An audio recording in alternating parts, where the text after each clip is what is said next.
A paz do Senhor, mulheres de Deus, amadas Déboras. Aqui quem fala é a pastora Lília, da Igreja Batista Filadélfia, em Veracruz. Estamos encerrando o ano com uma palavra poderosa que nos faz lembrar quem é Jesus, o Verbo que se fez carne e habitou entre nós. E vimos a sua glória. Amadas, que palavra, né? Oportuna e poderosa.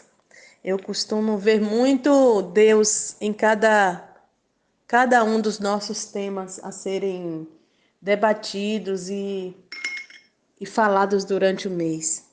E esse realmente veio trazer muita alegria ao nosso coração, porque nós sentimos, quando nós declaramos essa palavra, que se trata de alguém que é Deus e se tornou homem por nossa causa. João Batista, ele apresenta o evangelho de uma forma peculiar, bem diferente de Mateus, Marcos e até de Lucas, que fez um apanhado tão geral, uma pesquisa tão ampla a respeito de Jesus, que não se pode contestar que tudo o que Lucas declarou na sua palavra é verdade. Mas vamos para o que a intimidade é capaz de fazer.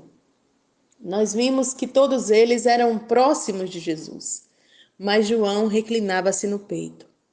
E todos eles falaram conforme a sua proximidade, pelo que viram, pelo que ouviram, pelo que testemunharam a respeito de Jesus.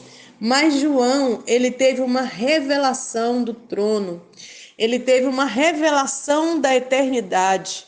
E na eternidade passada ele foi levado para entender e colocar nesta palavra que no princípio ele era a palavra.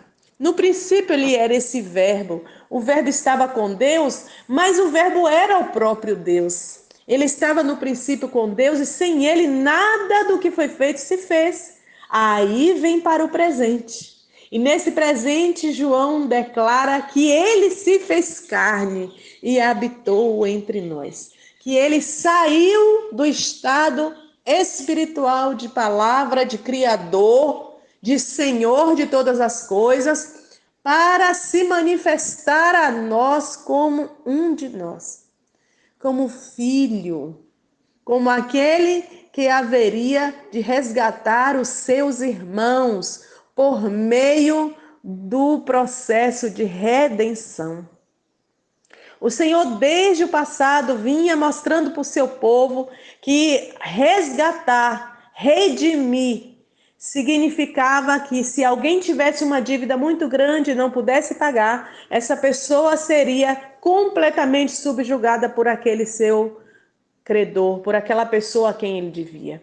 E isso aconteceu com a humanidade. A humanidade passou a ter uma dívida impagável. Mas aí Jesus vem como carne, ele se faz carne, ele vem do ventre de Maria e se torna o nosso parente consanguíneo. Porque se vocês se lembram, Boaz se tornou resgatador porque ele era da linhagem do esposo de Noemi. Ele era da família, ele era do sangue. E Jesus precisava ser do nosso sangue, do sangue humano, para então se apresentar diante da eternidade, se apresentar diante dos domínios desse mundo, deste mundo tenebroso, dos principados, potestades, diante de todos os anjos, do seu Pai, do Espírito Santo, declarando: tenho direito legal de me tornar resgatador da humanidade. E assim sendo, Jesus se fez carne, morou entre nós, vimos a sua glória, vimos também a sua imagem de homem que andou, que suou, que esteve numa situação de extrema humanidade diante da morte, diante dos pecados, gotejando sangue.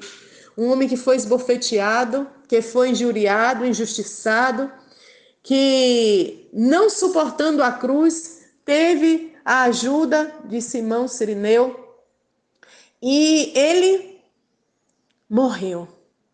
A forma mais humana e humilde que pode acontecer, a forma mais degradante da humanidade é a morte.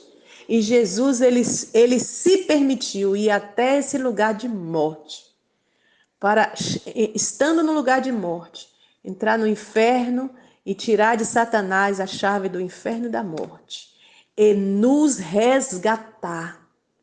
Ele nos resgatou. Ele comprou o nosso direito de nascermos de novo. Sabe o que significa isso? Que nós não precisamos ser crentes religiosos, que não é a nossa denominação que nos salva, que não são as práticas da nossa denominação que nos salva, mas é o arrependimento e o reconhecimento do sangue de Jesus como pagamento pelos nossos pecados, que nos redime, nos resgata eternamente.